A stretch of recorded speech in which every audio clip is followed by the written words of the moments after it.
Douglas-fir needle midge is a relatively new insect to Michigan. This can be a very destructive pest. Severe infestation cause intolerable needle loss, and in some cases the tree needs 2 to 3 years to recover.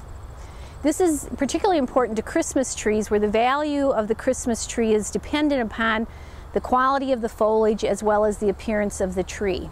Douglas-fir needle midge overwinter as a larva in the soil. In the spring they pupate and emerge as the adult midge.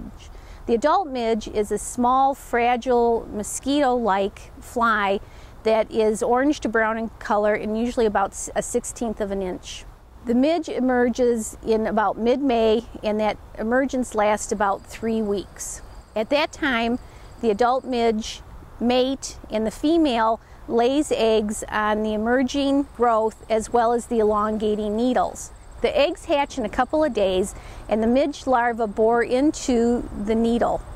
This is where they will spend the summer, and if you see the damage during the summer and cut it open, you'll find a white maggot-looking larva inside the needle. The damage of Douglas-fir needle midge, the needle will initially be pale yellow in color, and you might find the needle bent. As the season progresses, the needle becomes more yellow and eventually will turn brown. These symptoms are very similar to that of Cooley spruce gall adelgid or rhabdocline needle cast. When the larvae mature, they will emerge from the needle and drop to the soil to overwinter, thus starting the process again. We'll begin looking for those adult midges in mid-May again, and you'll look for clouds of swarming midge around the tree. Timing is critical. It's important to get pesticides onto the foliage prior to when the females lay eggs. You can use emergence or sticky traps to help monitor for this adult emergence.